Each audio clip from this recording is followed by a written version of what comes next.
Olá, grupo querido, boa noite a todas e todos. Estamos aqui mais uma terça-feira reunidos no nosso grupo de estudo de Direito Sistêmico. Esse grupo que foi uma ideia do Hamilton, uma ideia maravilhosa do Hamilton, que tem por objetivo fazer a leitura das obras do Bert, das obras que têm a ver com constelação, com direito sistêmico, e é um momento maravilhoso que a gente faz a leitura e partilha, né? E cresce bastante, é bem legal. E o Hamilton, ele convidou o Renê e a Alice para fazerem a coordenação desses trabalhos, e o Renato, e convidou o Marcos, e convidou também o Osvaldo, e estamos aqui nessa caminhada juntos, e atualmente estamos fazendo a leitura desse livro aqui, Olhando para a Alma das Crianças, que o Renê está mostrando ali no quadradinho dele, a versão em alemão, maravilhosa essa capa, um dia ele vai ler para nós em alemão. Está sendo lido em paralelo. Estou tentando convencê-lo a isso. E hoje vamos retomar a leitura na página 53, no tópico Juizado de Menores. Então, Renê, sem mais delongas, eu te passo a palavra e desde já manifesto aqui a nossa gratidão pela tua presença, pela tua entrega nesse grupo e por tudo que vem acontecendo e que estamos aqui construindo e crescendo juntos. Nossa gratidão e boa noite. Obrigado, Larissa. Gostaria de lembrar, na semana passada, esteve o Marcos aqui coordenando, eu estive presente também.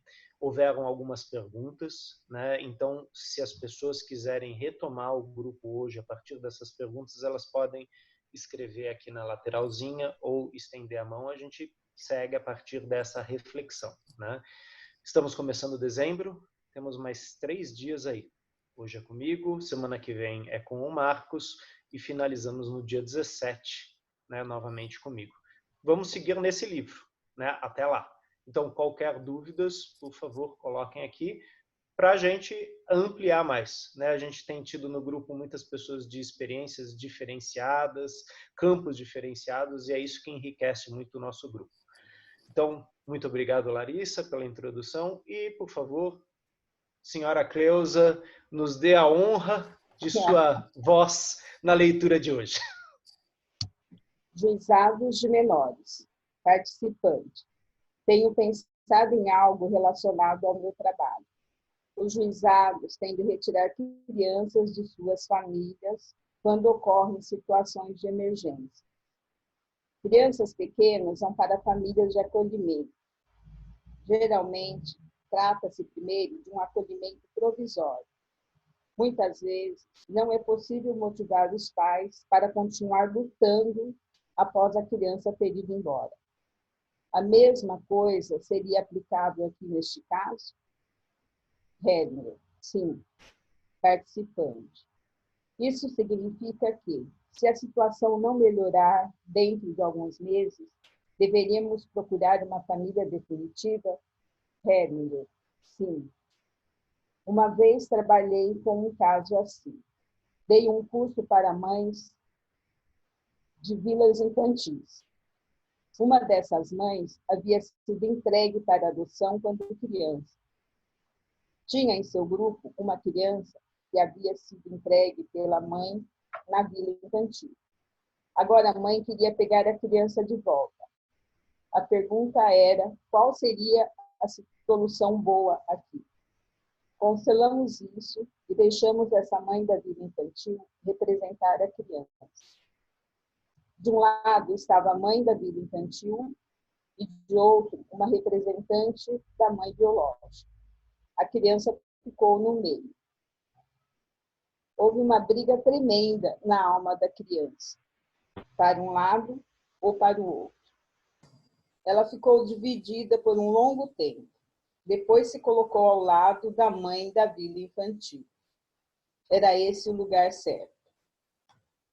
Participante. Você disse que, ao interditar uma adoção, não devemos ter compaixão pelos pais que estão entregando a criança. Trabalho como agente de adoção. Por outro lado, você disse que crianças adotivas não podem ser felizes se não existir um certo respeito pelos pais biológicos, por parte dos pais adotivos. Como isso é possível? Posso ter respeito se não tenho compaixão? Não preciso ter um pouco de compaixão também para poder transmitir respeito? Hélio, onde está o respeito? Na rigidez ou na compaixão? Participante, na compaixão. Hélio, onde está o respeito? Participante, na compreensão da situação.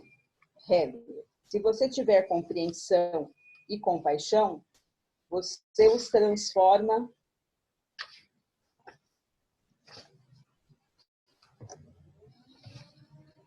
em crianças. Estou perdida aqui. Você os transforma em crianças. Ao ser rígido, transforma-os em adultos. Onde está o respeito aqui? Participante. Não sei. Não há uma contradição aqui? Hélio. Muitos terapeutas agem como se fossem amaciantes. Não incentivam o indivíduo a assumir a vida com todas as suas consequências. Por exemplo, todo cachorro sabe que deve viver como cachorro. Há pessoas que não julgamos serem capazes de saber viver como pessoas, com todas as consequências. Isso as faz amolecer. Por causa da compaixão. O amor é forte, não é morno. Crianças de orfanatos. Participante. Isso também significa que, para crianças que estão há muito tempo no orfanato, não existe caminho de volta para seus pais devido à culpa? Hélio. No caso de orfanatos, não estou bem certo. Às vezes isso é bom, pois a criança é aliviada e pode então voltar. Em orfanatos, a situação é diferente. Participante. Depende do lugar. Hélio. Depende da situação toda. Hoje em dia, existe muita gente que acha que um orfanato é algo ruim. Eu também estive por 5 anos em um internato e me senti liberado. Os orfanatos devem se orgulhar do que fazem. Que pais adotivos? Participante. Tenho uma pergunta com relação à escolha de pais adotivos. Em caso em que as crianças se tornam órfãs de repente e os avós se oferecem para adoção, deve-se dar preferência a eles? Ou devemos procurar os melhores pais adotivos para a criança? Hélio. Deixamos a criança em sua família. Esse é o princípio. Aqui vem em primeiro lugar os avós. Não há ninguém que possa atender melhor a criança. Primeiro, os avós. Depois vem os tios e tias. Somente se ninguém da família estiver disposto, devemos procurar outras pessoas. Esse é o princípio. Sempre que possível, deixar a criança na família, no clã. Participante. Mesmo se esses avós estiverem de alguma forma envolvidos com a morte, por exemplo, da mãe, Hélio. O que quer dizer com envolvidos? Participante. Se não tiverem fortalecido o filho o suficiente para a vida e por isso ele não tiver conseguido permanecer vivo. Hélio. Essas são interpretações da pior espécie. Nunca devemos insinuar algo assim. Temos que saber que uma criança possui uma profunda lealdade para com sua família e deseja permanecer nela. Quer permanecer junto com maus pais, com pais que batem nela. A criança quer ficar com eles. Se a tomamos dos pais e acreditamos que estará melhor em outro lugar, a criança se pune. Devemos ser extremamente cuidadosos e ir com a alma da criança. Devemos respeitar sua lealdade e seu amor. Quando fazemos isso, ela pode se desenvolver. Quando tiramos a criança de sua família, partindo de uma perspectiva externa, é ruim. É muito ruim quando um casal adota crianças de países distantes. É melhor para a criança morrer lá. Muitas vezes é melhor para a criança morrer lá. Ela permanece vinculada a seu destino. Muitos acreditam poder intervir no destino de uma criança, como se isso fosse melhor para ela. Devemos ter cuidado nesse aspecto. Há exceções, não quero generalizar. Ao escolher pais adotivos, aqueles que têm filhos próprios são melhores do que os que não têm filhos. Os juizados de menores sabem disso, não preciso dizer, porque senão a criança será um substituto, e isso não é bom. Entretanto, quando os pais adotivos são movidos de coração porque desejam ajudar uma criança, isso é bom. Porém, se querem a criança só porque não podem ter filhos próprios, não é bom. Todavia, mesmo pais assim podem desejar fazer algo pela criança. Aí é outra coisa. Isso desempenha um papel importante aqui. Pais e pais adotivos. Participante. Você poderia dizer mais alguma coisa sobre uma postura benéfica dos pais adotivos em relação aos pais verdadeiros? Hellinger. Os pais adotivos devem se ver como substituto dos pais biológicos. Devem respeitá-los. Somente ao respeitar os pais, podem respeitar a criança. Devem amar os pais da forma que são. Então, podem amar também a criança. Se eles se colocarem acima dos pais biológicos, a criança se vinga dizendo: vocês não são melhores que meus pais. Há muitos anos, fiz um curso de análise transacional nos Estados Unidos. A coordenadora do curso era uma pastora. Tinha 4 filhos adotados e vários filhos próprios. Uma das crianças havia sido adotada já com 6 ou 7 anos de idade. Ela não parava de dar trabalho à família. Era, como se diz, um psicopata. Uma denominação horrível. Era uma pobre criança.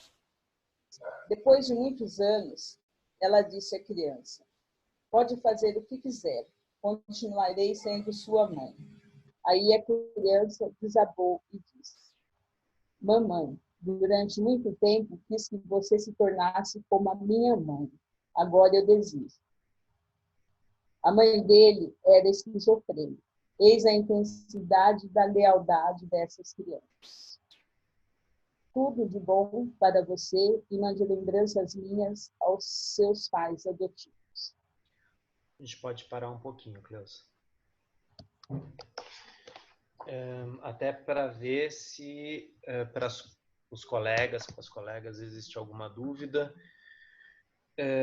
Uma questão que eu destaco aqui, que eu acho muito interessante no texto, é a questão hierárquica que Bert Hellinger estabelece a partir da pergunta que o rapaz faz, né? Quer dizer, se a criança está num lar e os avós querem adotá-la, a gente procura uma família ideal para ela ou a gente permite, então, que esses avós adotem? E o Hellinger deixa bem claro, não, a família, né? O sangue em primeiro lugar. Então, primeiro os avós, talvez depois os tios, pessoas próximas à família. E aí ele deixa bem claro, isso está muito claro no Ordens do Amor, as pessoas do clã, né? Até para essa criança ela ter uma proximidade, né, linguística, de identificação com aqueles que pertencem à sua família. E, inclusive, aqueles que sabem dos destinos dessa família, que compartilham comportamentos, crenças parecidos. E o Bert Hellinger aqui ele fala também depois sobre a própria questão dos internatos, né? Que nós tivemos aqui também no Brasil. Eles ainda existem, mas antigamente eles eram mais comuns, onde crianças ficavam muito tempo afastadas de suas famílias e ficavam nesses internatos para aprender um ofício, às vezes uma profissão, algo mais técnico, e conviviam então com clãs completamente diferentes. entravam em contato com crenças, formas de comportamento completamente diferentes, às vezes ligadas a crenças mais militares ou crenças mais religiosas, dependendo da origem da instituição, né? E isso direcionava, de certa forma, a criança num sentido ou em outro, em uma direção. E a importância dessa questão do clã, né? Quanto mais próximo estamos do clã dessa família e sabemos sobre esse clã, melhor para podermos também oferecer recursos para essa criança. Às vezes a criança adotada não dispomos dessas informações, não sabemos exatamente o que ela traz. Quando temos essas informações, mesmo elas sendo informações delicadas, como as que o rapaz coloca aqui na pergunta,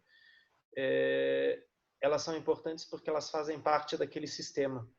E aquela criança, ela vai saber lidar com aquele destino difícil, porque ela vem daquele clã. E muitas vezes, quando a gente não sabe de que clã ela vem, essa informação ela fica perdida. E ela precisa ser reconstruída, né? Ela é um mistério, ela está oculta. E muitas vezes a criança vai atrás dessa questão, como a gente já debateu em outro grupo aqui. Larissa, eu vi você levantando a mão. Por favor. Renê, eu fiquei na dúvida de uma expressão aqui, vilas infantis. Como você está lendo no original, você poderia explicar assim, e você também tem muita experiência aqui no Brasil com essa questão um pouco da organização de como funcionam os locais de acolhimento institucional. Fiquei com essa dúvida do que seriam as vilas infantis, se tem diferença de vila infantil para orfanato, considerando o contexto na Alemanha e no Brasil. E eu só queria fazer também um comentário a respeito da adoção de avós no Brasil. Não sei se na Alemanha é possível, mas no Brasil a legislação, o Estatuto da Criança e do Adolescente, ele não permite a adoção de ascendente, né? O irmão não pode adotar outro irmão e o ascendente não pode adotar o descendente, que é uma forma de justamente preservar essa clareza da hierarquia familiar. Lógico, né? Tem discussão para tudo. Na infância, cada um quer fazer o seu próprio estatuto. Tem até, recentemente, chegou a ter uma discussão nos tribunais superiores, mas a regra geral é essa. E a população, às vezes, fica um pouco confusa. O que o avô não vale nada, você não pode adotar? Pode muito, né? Que é cuidar, é ter a guarda, é exercer os cuidados através da tutela jurídica da guarda. Mas só para esclarecer, porque pode ser que na Alemanha a legislação permita a adoção por parte dos avós. Larissa, eu vou pedir para você falar um pouco mais da versão brasileira, porque, na verdade, me faltam informações da legislação alemã. Né? As informações que eu tenho são de minha família, só que essas são informações antes da Segunda Guerra Mundial. Né? Então, por exemplo, a minha avó foi adotada por tios. Mas houveram mudanças. Então, eu não sou a pessoa adequada para responder isso. Eu não estou a par de como está hoje essa legislação. Mas isso que você falou da brasileira, eu acho que é muito importante para todos nós aqui, principalmente para mim também, né? Porque traz indícios de como funciona aqui a cultura, essa questão que você falou de descendência, cima para baixo. Por favor. Tem um dispositivo no Estatuto da Criança e do Adolescente, eu posso copiar e colar aqui no chat, que ele esclarece essa questão.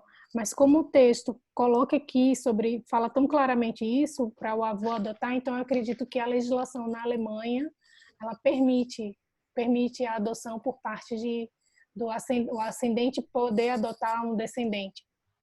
Mas eu acho esse artigo do Estatuto da Criança e do Adolescente assim genial, porque é uma forma de deixar claro, porque imagina, o avô já é o avô, então ele é o avô, ele pode exercer os cuidados com aquela criança a partir do lugar dele de avô. Aí a adoção, o que acontece na adoção? Apaga-se no papel o nome dos pais biológicos para colocar o nome dos pais adotivos. Aí o avô, que é o avô, sempre vai ser o avô, passa a ser ali no papel o pai, né? Passei a exercer o papel de pai. Então, depois que eu comecei a estudar sobre o Bert Hellinger, sobre essa ciência das constelações, eu falei, nossa, o nosso ECA é fantástico, é super sistêmico, né? Super... Mas eu fiquei curiosa, sempre li esse texto, fiquei curiosa, assim, como será na Alemanha? Que diferença é? Porque fala vilas infantis, orfanato. Sim. Não, isso eu ainda vou responder. Mas a sua pergunta, a sua segunda pergunta, eu amanhã eu vou estar com uma colega minha que está vindo da Alemanha e eu vou fazer a lição de casa, eu vou verificar isso, né, para trazer uma informação um pouco mais baseada para vocês. É bem possível que sim, porque no pós-guerra muitas crianças foram cuidadas por seus avós e muitas vezes por irmãos mais velhos, né? Porque as famílias ficaram totalmente destroçadas, né? Não haviam referências, tanto de um lado quanto de outro, mas era muito comum que crianças ficassem na tutela de tios, às vezes até de primos, porque os pais tinham sido evaporados. A cidade inteira tinha sido evaporada, então criou-se essa possibilidade, sim, né? Quanto mais próximo da família, melhor. É que aqui no Brasil a gente tem 3 institutos protetivos. Temos a guarda, a tutela e a adoção. É como se existisse uma gradação entre eles. Então, é possível sim no Brasil a tutela, a guarda e a tutela por parte desses parentes. Mas a adoção existe uma certa limitação em relação aos avós e o irmão adotar outro irmão no Brasil. Eu vou aprofundar essa questão específica, Larissa.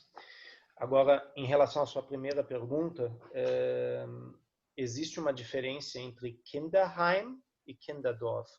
Kinderheim, Heim significa lar, né? Então, um lar de crianças, um lar adotivo.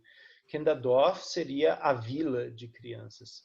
E existe, inclusive, uma associação, foi uma associação na qual eu trabalhei durante um tempo, aqui no Brasil mesmo, o SOS Aldeias Infantis, né? Que é exatamente isso, Kinderdorf, né?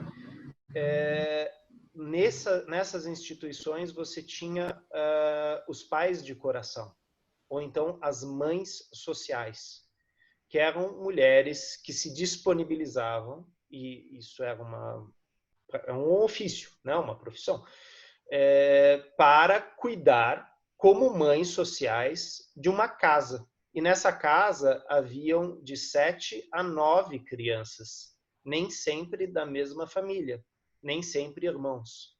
E ela fazia o papel da mãe social. Na verdade, ela faz. Essa instituição, ela existe. Ela é muito forte na Europa e ela tem unidades aqui no Brasil, né? Então, essa noção de vila, ela também surge de uma necessidade pós-guerra, né? De você conseguir ter tutores que cuidassem, então, destas crianças, cuidando da alimentação, esporte, cuidados gerais, AVDs e AVPs, quer dizer, atividades de vida diária, atividades de vida prática e educação. O aldeias infantis, geralmente as aldeias são muito próximas da escola. Então a instituição ela tem uma troca com a escola. A criança vai para a escola e logo em seguida para a aldeia, quer dizer, existe uma segurança nessas duas instituições. E automaticamente existe uma sequência, a forma como ela vai aprender. É uma instituição. Então a criança muitas vezes se sente, né, entre muros, só que é uma proteção. Quem banca o Aldeias Infantis, ele começou como filantropia, né? E pouco a pouco ele se tornou federativo, né? Então eu acredito que ele receba muitos incentivos federativos, mas a sua origem é filantrópica. Eu me esqueço o nome agora do suíço que criou essa ideia, né? E essa ideia se espalhou por toda a Europa e também por outros países. Que eu saiba, nos Estados Unidos também tem o Kinderdorf. Por isso, essa diferença aí de Kinderheim e Kinderdorf, né? O Heim é um lar, né? E nesse lar as crianças estão disponíveis para adoção. no Dorf, muitas vezes as crianças elas já estão encaminhadas. Ou seja, aquela mãe social, ela vai cuidar daquelas crianças até os 18 anos. E aos 18 anos, dentro do próprio Dorf, dentro da própria aldeia, essa criança ela vai desenvolver habilidades profissionais, técnicas profissionais e vai para o mercado. E Aldeias também cuida nesse sentido do encaminhamento. Quer dizer, é um projeto bem complexo, né? Que são crianças desde muito jovens até adolescentes. Eu cheguei a trabalhar durante mais ou menos uns 4 anos como voluntário lá dentro. Eu trabalhava a questão de educação sexual com as mães sociais, porque havia essa questão, né, muito forte dentro dos lares, né? Quer dizer, como lidar com isso quando você tem irmãos que na verdade são irmãos de coração, não são irmãos de sangue, né? E limites, né? Crianças com idades muito diferentes, né? Alguns já adolescentes, outros tinham 4 ou 5 anos, né? Então, tinha todo esse cuidado. Dentro das aldeias existem assistentes sociais, existem psicólogos, enfermeiros, quer dizer, como eu falei, bastante complexo e uma filosofia muito interessante, né, para cuidar, naquela época, de uma necessidade que a Europa tinha de milhares e milhares de crianças que tinham perdido seus pais na guerra, né? E aí, novamente, vem essa referência que a gente já conversou, Larissa, né, do Donald Woods Winnicott, né, que faz aquele trabalho de delinquência e privação, que ele trabalha exatamente nos campos de crianças adotadas pós-campos de concentração. Quer dizer, crianças que perderam os pais de origem judaica nos campos de concentração e que estavam em instituições e apresentavam quadros de muita agressividade, raiva, luto, tristeza, sintomas às vezes psiquiátricos no sentido de depressões profundas, né? Quer dizer, questões emocionais muito graves, né? E que ele falou, ok, a gente precisa entrar não só com o cuidado social, mas também o cuidado psicológico, tal, porque esse é o futuro aqui da Europa, né? E a gente não pode deixar essas crianças, né, sem nada, vazias, né? Com toda aquela depressão pós-guerra, com todo aquele buraco que ficou em todas as cidades, né? Porque a guerra ela envolveu a todas as cidades, algumas mais do que outras, mas havia muitas crianças sem ninguém, né? E aí faltava às vezes uma referência de um avô, de um tio, de um primo. Pós-guerra, muitas famílias ficavam separadas durante décadas e voltavam a se encontrar já adultas, né? Porque houve a diáspora, né? Se refugiaram na França, se refugiaram em Portugal, Estados Unidos, Brasil, e só muito mais tarde puderam se reencontrar novamente. E nesse entrecaminho aí estavam então essas aldeias ou então os lares, né? Essas instituições que cuidaram dessas crianças, desses jovens e também dos adultos, porque os adultos que trabalhavam nessas instituições, como nós sabemos pelas constelações familiares, eles também tinham uma questão em relação a isso. Eles também estavam a serviço de algo para o sistema deles. Então, é um resgate duplo aí acontecendo. Logicamente que isso é um parênteses aí que a gente faz, já que a gente está debatendo a partir das constelações familiares.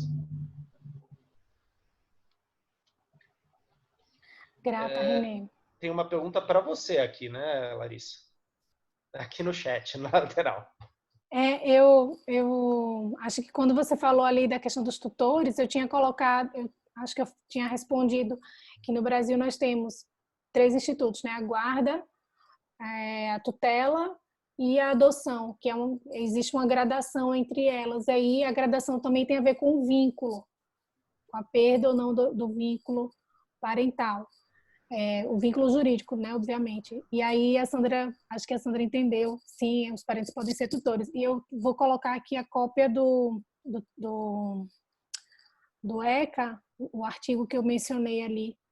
E daí, Renê, essa questão do Kindadó, então é um pouco parecido com o programa de famílias acolhedoras que a gente tem no Brasil. Isso, exatamente. Né? Eu vou colocar aqui do lado que está escrito no livro, né, que é o Kinderheim, que é o lar adotivo, e tem o Kinderdorf, que é a aldeia infantil. Ou então, vila, né? Vila infantil. Obrigada, Renê.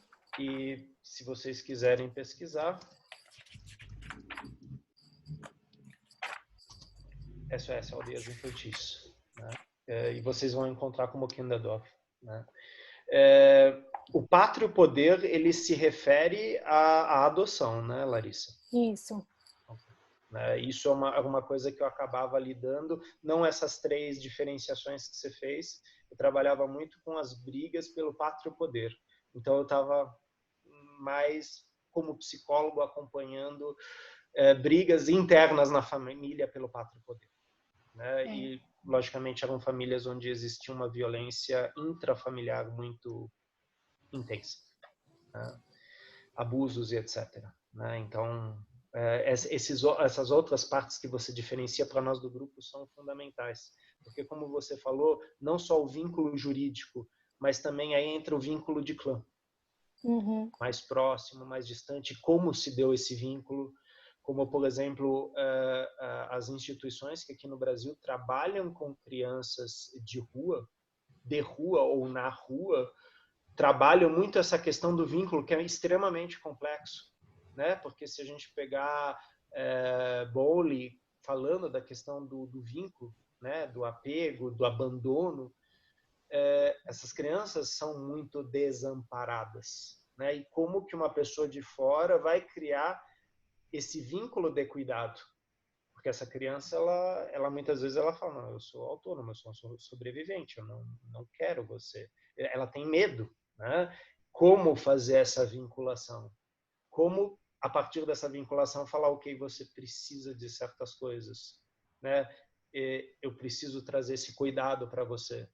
E muitas vezes o que a gente via no trabalho com menores abandonados é que essas crianças elas não compreendiam o afeto da forma como nós achamos que é o afeto. Então é aquela coisa, você chega para uma criança dessa e fala, vem dar um abraço, isso é muito perigoso para a criança, porque você não sabe o histórico dela. E às vezes o abraço para ela é muito dolorido, tá? Dispara traumas, né, muito complicados. Então é um trabalho bem lento, delicado, para conquistar a confiança dessa criança e lentamente criar um vínculo, né? Então a teoria do vínculo ela é uma coisa muito importante para quem trabalha, né, com crianças, com moradores de rua ou então com certos quadros psiquiátricos, né? Porque é a forma como eu vou me comunicar com esse sujeito, que é um sujeito traumatizado, é um sujeito em dor, é um sujeito às vezes perdido de si, né? Então é um trabalho que ele exige muito, logicamente, do cuidador, no sentido do cuidador estar muito bem trabalhado, porque frustração, impotência, vulnerabilidade, raiva, tudo isso vai vir muito forte, né? Então, temos que cuidar de todos esses aspectos. Temos mais alguma questão, Larissa, ou podemos dar continuidade? Acho que... Eu acho, não estou vendo ninguém com a mão levantada. No chat não tem nenhuma pergunta. Cleusa, você pode ler mais um pouquinho? Posso, claro. Obrigado. Crianças em tutela. Quer ir para um casal. Vou trabalhar com vocês. Creio que vocês acolheram uma criança. Venham até aqui. Então, permaneceremos no tema. O que há com a criança em tutela? Mulher. A criança chegou ao lar com 9 anos, porque o pai havia matado a mãe. Ele foi levado para o orfanato com os irmãos. É o segundo mais velho de 4 crianças. Vocês também têm filhos próprios? Mulher. Tenho 2 próprios, mas não temos filhos juntos. O que houve com o seu primeiro marido? Mulher. Ele se casou novamente e tem mais um filho. Vocês se divorciaram? Mulher. Sim, mas meus 2 filhos possuem pais diferentes. Hélio, você foi casada várias vezes? Mulher, não, só uma vez. Hélio, não faz diferença. Se o produto é bom, as circunstâncias não importam. Quantos anos tem a criança? Mulher, 19. Ele só veio para nós com 16. Hélio, e quantos anos tinha quando o pai matou a mãe? Mulher, 9. Hélio, vocês assumiram algo pesado. Mulher, sinto que nos foi imposto. Foi uma tarefa que, Hélio, a criança vai se tornar um assassino. A criança vai se tornar um assassino, a menos que encontremos uma solução. Eu tinha um grupo de supervisão em casa. Havia uma mulher que dizia que o marido de sua irmã a havia matado. Ela havia assumido as 2 crianças. Então, estou dizendo isso como preparação. Então, constelei isso. A representante da irmã da mulher logo foi embora com medo do marido. Ele simplesmente ficou lá, olhando para o chão. Então, deitei-a no chão, pois estava morta, e fiz com que o marido olhasse para ela. Quando há assassinos em uma constelação, observamos que eles não olham diretamente e que respiram superficialmente. É por isso que hoje de manhã precisei fazer com que você também olhasse diretamente e respirasse fundo. Só então o sentimento pode romper. Assim levei esse homem até a mulher morta. Fiz com que ele a olhasse e respirasse fundo. De repente, a dor surgiu nele, uma dor inacreditável. Ele foi até a mulher no chão e eles se abraçaram. Assassinos e vítimas estão muitas vezes ligados por um amor profundo. Eles ficaram lá deitados e as crianças permaneceram afastadas com a tia. Uma das crianças quis ir até o pai. Eram 2 meninas. A outra quis ir até a mãe. Então deixei que as 2 se deitassem lá e disse: uma menina se tornará uma assassina e a outra uma vítima. Isso é lealdade. Então interferi. Levantei as 2 meninas e o pai disse às filhas: vão para sua tia, ela cuidará de vocês. Então a tia as tomou nos braços. Elas se viraram e as 2 meninas estavam aliviadas, muito aliviadas, e puderam prosseguir. Essa é a dinâmica em um caso assim. Agora temos que ver o que há com essa família. Precisamos de um representante para o menino, para o seu pai, e de uma representante para a sua mãe. Os representantes do pai e da mãe estão lado a lado. O representante do filho estará em frente a ele. Após um instante, ele levanta as mãos devagar, como se quisesse pegar o pescoço de alguém. Hélio, essa é a energia do agressor. Já se pode ver que ele se tornará um assassino. Para a mulher, como ele a matou? Mulher, ele cortou seu pescoço. São muçulmanos.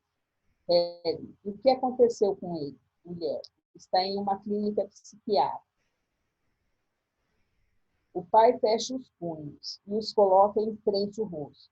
A mãe treme. O filho quer ir até o pai, mas Hélio o segura. Após um instante, Hélio pede à mãe que se deite no chão. O pai também vai para o chão lentamente. Após um instante, eles se abraçam. Hélio pede ao filho que vá até eles e abrace os 2. O pai e a mãe estão chorando. O filho acaricia a mãe.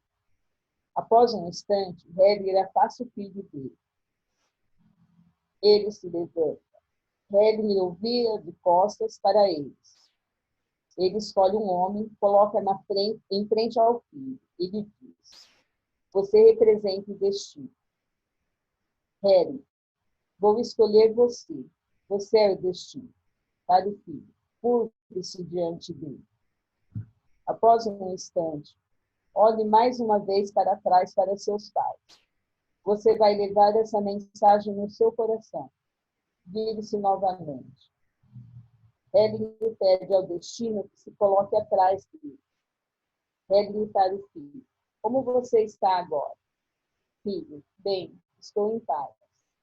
Para os pais tutelares. Tem uma noção agora? Mulher, sim, obrigado. Harry, vocês não devem dizer nada a ele.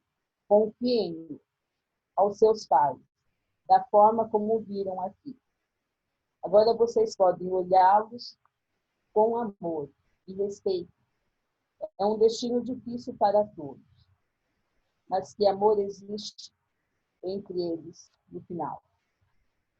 É um destino difícil para todos, mas que amor existe entre eles no final.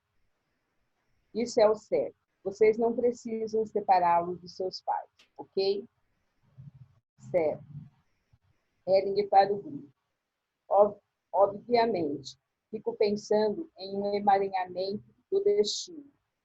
O pai do menino se encontra... Em que emaranhamento do destino o pai do menino se encontrava? O que houve em sua família? Da mesma forma que o menino está ou estava em perigo de se tornar um assassino. Talvez ele tenha entrado nisso por causa de emaranhamentos, sem estar livre. Vejam como é sempre difícil distinguir entre bom e mal. Acho que podemos parar por hoje. Foi um dia rico e precisamos deixar atuar. É bom que vocês não falem sobre isso e simplesmente deixem isso atuar em suas almas. Só um instantinho, Cleusa. Esse é um ponto que é muito interessante que ele fala e que eu até gostaria de endereçar a vocês, né? Quando nós lemos um quadro assim, né, um caso assim, e muitas vezes a gente vai julgar sim, certo, errado, bom e mal, mas imagina, olha só isso, sério? Como é, no final, uma imagem assim, onde o pai se deita ao lado da mãe que ele matou, os dois abraçados, olhando com amor para o destino desta criança. E essa criança podendo se voltar para o seu destino no coração com esses pais abraçados. Ou seja, não com a imagem do assassino e da vítima, do pai e da mãe, mas dos pais juntos. E ele podendo seguir o seu destino, porque o destino dos pais está selado lá. E aí no final aqui ele fala, eu vou deixar isso agora mergulhar em vocês. Quer dizer, essa imagem, então, tocar vocês. Porque, realmente, se a gente for interpretar isso, né, vão sair N teorias daqui. E como é quando eu realmente deixo isso descer, inspiro profundamente, e encontro um lugar para isso também no meu sistema familiar, nas minhas histórias familiares, ou talvez no meu trabalho, né? Com os meus clientes, com os meus pacientes, com as minhas crianças, onde existem destinos difíceis. Será que eu consigo escutar e deixar aquilo mergulhar para, talvez depois de 1, 2 dias, de dentro, trazer uma resposta? Permitir que venha essa resposta, né? Então, eu parei você, Cleusa, porque é exatamente essa parada que o Berto faz no texto, né? Mas é uma parada necessária, né? A gente tem que respirar isso.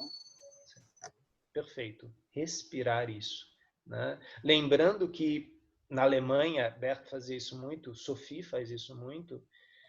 Quando eu inspiro, o que eu trago para dentro. Quando eu expiro, o que eu alivio. Vida e morte. Inspira, expira. Quer dizer, é um processo constante. O quão consciente é esse processo?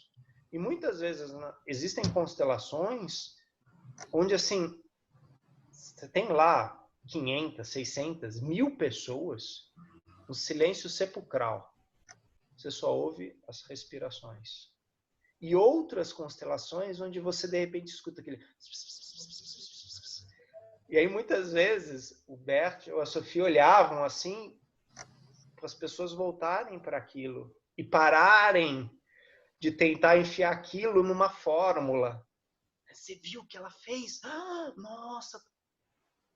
Não. Deixar aquele desencadear acontecer, né? Porque sempre, quando lemos isso, fala, pô, meu, o Bert falou isso, ele afirmou isso, que o menino vai ser um assassino, que coisa, tal. Sim, ele verificou isso no campo, né? E ele não falou isso da boca para fora, existe todo um percurso, né, pelo qual ele trilha para, de repente, levantar essa reflexão, né? A questão é que sempre quando lemos isso, a gente lê de forma chapada, né? Fala, não, isso aqui já é uma verdade, tá fechado, né? E muitos de nós puderam acompanhar como esses pensamentos foram se desenvolvendo, foram crescendo, foram verificados. E quando trabalhamos no campo, nós verificamos. Existe uma reflexão, vamos verificar isso. E se o destino é muito pesado, talvez até para o facilitador, é importante fazer uma pausa, um silêncio, e não se precipitar, tentar dar nome para aquilo, fechar aquilo, deixar aquilo em silêncio. E uma coisa que o Berto falava muito, que era muito interessante também, tipo, essa pessoa que trabalhou aqui, vocês deixem ela em paz, tá? Não fica aí questionando ela, como foi, o que ela achou. Deixa aquilo realmente mergulhar, deixa ela mergulhar em si mesma e aquilo reverberar, né? Acho que o termo reverberação em português ele é muito pontual para esse trabalho de constelação. O quanto essas imagens reverberam, sejamos nós representantes, sejamos nós clientes. Como uma imagem é poderosa e como a gente se identifica com uma imagem, falando, não, isso aqui é meu também. E deixar aquilo reverberar, né? Sem entrar no bom, no mal, no certo e no errado, né? Como Hellinger deixou claro nesse texto, existe uma ligação profunda de amor entre um assassino e sua vítima. Complexo se a gente ouvir essa frase moralmente. Não, você está de brincadeira comigo, você está tirando com a minha cara falar uma coisa dessa. É falado de outro lugar. Falado a partir de uma fenomenologia. Por isso que a gente fala, né? As constelações familiares são fenomenológicas, elas olham para o fenômeno. O fenômeno é muito mais complexo do que a nossa nosso rápido julgamento de fechar. Eu tenho essa necessidade, eu quero fechar aquilo para... entendi. Não, você não entendeu nada. Você acabou de olhar a pontinha do iceberg. E aí você... Ok, tá bom assim. Não, não tá. Vamos permitir que esse campo se abra, né? E por isso, muitas vezes, em muitas constelações, encerrava em silêncio e o Hellinger falava, pode sentar. E ficava aquele, e não só no cliente, ficava nós que estávamos assistindo aquele, nossa, e aí tal, coffee break. E aí ficava aquela coisa. Mas era exatamente para que as pessoas pudessem entrar em contato com aqueles conteúdos, né? Que a Larissa também pode dizer bem, né? Ela já passou também por várias intervenções fortes, assim, né? Que são intervenções que marcam uma imagem, marcam uma sensação e como aquilo vai mexendo com a gente, né? Então, isso muitas vezes é uma coisa que as pessoas perguntam, tá, mas e toda essa exposição? Ninguém sabe o que está acontecendo dentro da gente, né? Ninguém sabe como aquilo está reverberando dentro da gente. Então, nesse sentido, a técnica é extremamente segura, né? Se você tentar interpretar aquilo, você provavelmente vai errar, né? Você vai tentar pegar a constelação e fechar ela aqui. Não, ela tá se movimentando não só no seu corpo, mas em todos aqueles imágos que você carrega, pai, mãe, vô, vó, tio, tia, todos eles estão sendo movimentados. Então, hoje eu estava lendo aquela frase do Bert Hellinger que é super bonita, né? Quando uma mulher decide curar-se, esse movimento dela reverbera por todas as mulheres de sua ancestralidade, né? Sim, isso vale para o homem também, mas assim, é uma frase muito bonita porque ela fala exatamente da semente da vida, que é a mulher, né? Que carrega, que dá vida ao homem e à mulher, né? Então, lindo isso, como um pode reverberar por todos, né? E isso a gente sente, a gente não pega, né? A gente não interpreta. A gente ainda tem mais um pedacinho. Você pode ler esse pedacinho ainda, Cleusa? Sim. A Cirlei deixou um comentário aqui no chat. Sim, por favor. Eu posso ler? Sim. Tá. A Cirlei falou assim: me chamou a atenção o momento que ele coloca que o assassino não respira com profundidade. Pode falar sobre isso? Existem em várias colocações que o Bert faz, inclusive no centro Não Precisamos Perguntar pelo Caminho. Não, a fonte não precisa perguntar pelo caminho. Aquela coisa de que o perpetrador, muitas vezes, ele não entra em contato com a cena. É como se ele olhasse evitando ela. Assim, a cena tá aqui, ele olha, mas ele não vê. E a respiração dele é calculada, sem esforço, né? E essa respiração é uma respiração calculada, diferente de uma respiração emocionada. Essa respiração que nos toma, quando somos tomados por alguma emoção, medo, raiva, felicidade, choro, quer dizer, isso altera o nosso padrão respiratório. E muitas vezes a gente percebe no campo que o perpetrador ele está em contato com uma cena difícil, mas é como se ele permanecesse impassível, né? Essa é uma forma de ver. Você pode, de repente, ver por uma outra linha, mas essa é uma linha que talvez entra meio que no julgamento, né? Ele é muito frio, ele não tem acesso às emoções, tal. Aí a gente entra já numa outra linha, né? Talvez numa linha até mais psiquiátrica, né? De uma análise de personalidade. Fenomenologicamente, o que a gente percebe é que o indivíduo ele tem um cálculo. A respiração ela é calculada. E o olhar não entra em contato com aquilo. Então, quando eu lembrei da fonte Não Precisa Perguntar pelo Caminho, eu lembrei de um caso de um menino que era hiperativo, que o pai leva para o Bert Hellinger, e quando o Bert Hellinger coloca o avô, que era um soldado nazista, aparece a cena, né? E tinha a ver com vítima e perpetrador. E esse avô, ele não olha. Ele não olha para o que ele fez. Aquela coisa, ele vira as costas, ele não entra em contato com aquilo. Quem está em contato com aquilo são os que vieram depois. O pai, o neto.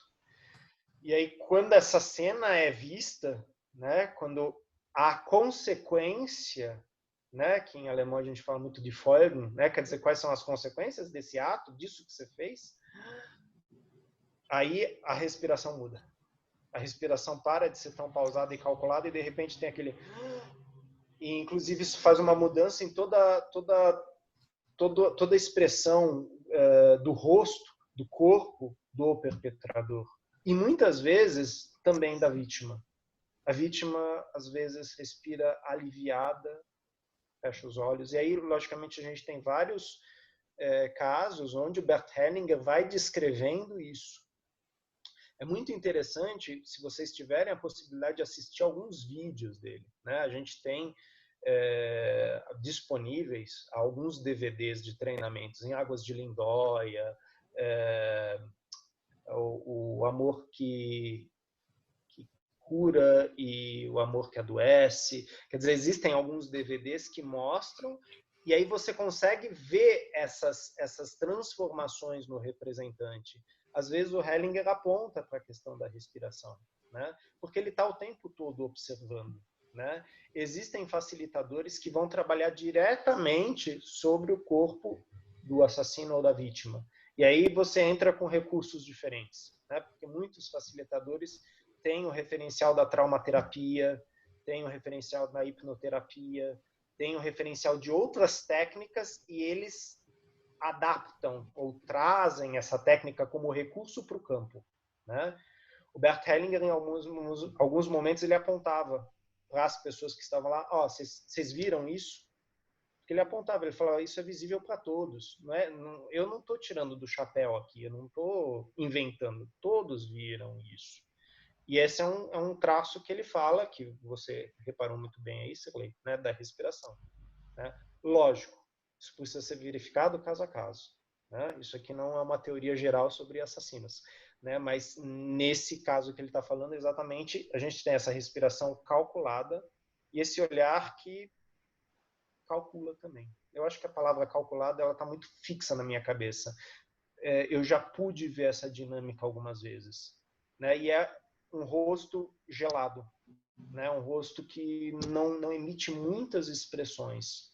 Conforme você vai entrando na cena e nas consequências da cena, você vê esse rosto mudando, né? E automaticamente a cena muda também. É como se todos esperassem que algo mudasse naquele que é um boneco de cera, né? Tô usando aqui uma metáfora, né? Porque parece que ele não tem expressão. E no momento que aquilo começa a ser tocado, começa a ser talvez derretido, isso tem um efeito, uma reverberação entre todos os outros membros.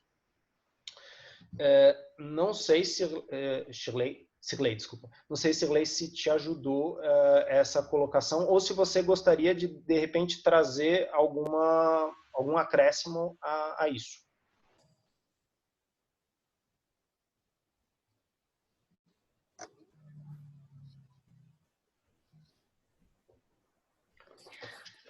Vamos ver se ela vai registrar algo no chat. Até agora nada, Renê. Você tem alguma colocação, Larissa? Eu ia te fazer uma pergunta.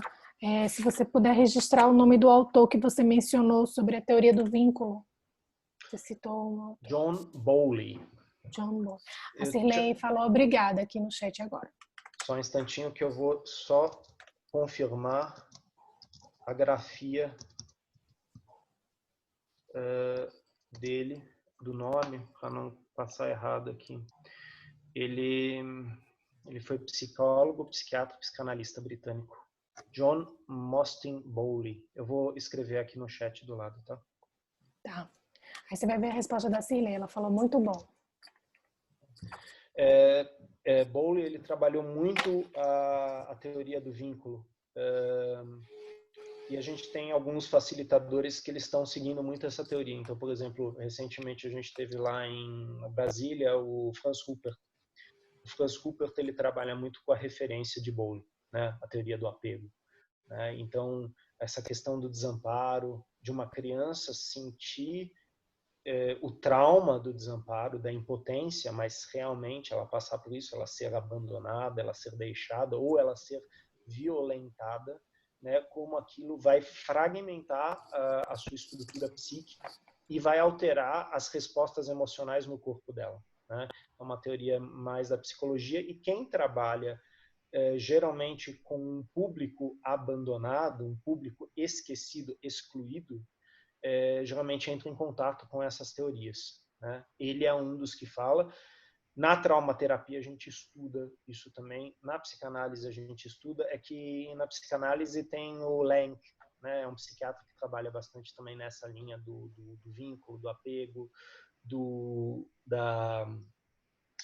da simbiose. Melanie Klein trabalha muito isso, né? E o Winnicott, né? Que a gente já falou aqui outras vezes, né?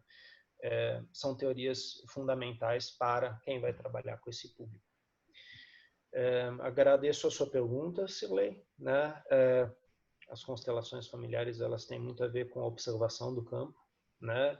Sentir o campo, e A Larissa já esteve lá na Alemanha, outras pessoas aqui também. O trabalho do facilitador, ele em nenhum momento para, e sempre que a gente tem oportunidade, a gente vai ver outros facilitadores trabalhando, a gente se expõe ao campo, e isso sempre vai ampliando a nossa perspectiva, a nossa percepção.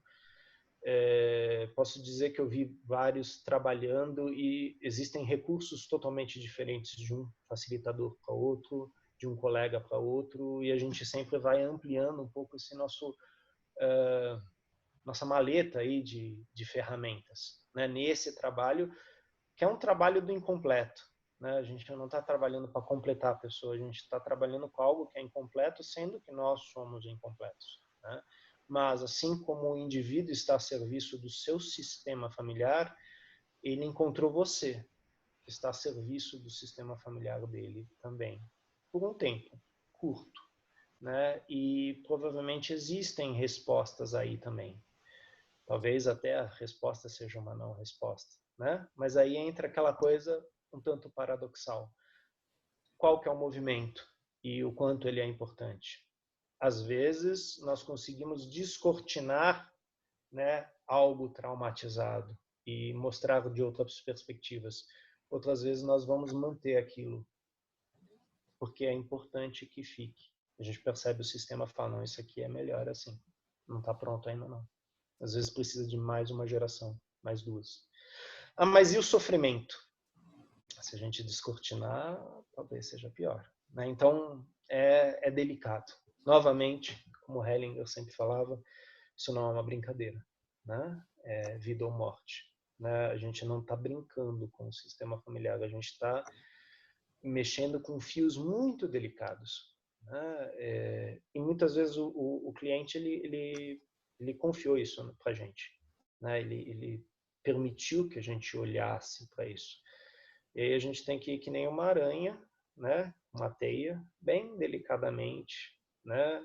Não é um caminho firme, é um caminho que eu vou sentindo, né? E tem um livro agora, não me recordo qual, onde o Bert Hellinger fala que quando ele entra no campo das constelações familiares, é como se ele entrasse num rio escuro. E ele simplesmente permite que aquele fluxo do rio leve ele, sem resistência, né? Essa é uma imagem poderosa, né? É um treino, é uma prática, né? Até que possamos alcançar essa postura, né? Dentro da fenomenologia a gente tem uma frase, né? Nunca você vai mergulhar no mesmo rio duas vezes, né? Porque no dia seguinte o rio mudou e você mudou também. Esse é o trabalho do facilitador. Essa é a postura do facilitador. Cleus, eu acho que a gente vai ficar por aqui, né? Fica aí para o Marcos essa pausa e eu vou fazer minha pesquisa e vou encaminhá-la para a Larissa. Você vai estar aqui, né, Larissa, na próxima? E aí ela vai dar continuidade com vocês e com o Marcos, né? Eu não sei se eu vou estar aqui semana que vem, mas depois sim, né? Agradeço a todos. Cleusa, muito obrigado pela sua leitura. Muito obrigado aos colegas pelas perguntas. Larissa, a palavra é sua. Renê, receba a nossa gratidão. E, pessoal, muito grata também a todo mundo aqui presente, participando. E até a próxima terça-feira, pessoal. Um abração. Cleuzinha arrasou na leitura. Obrigada, Larissa. Obrigada a você. Beijos. Obrigada, Renê.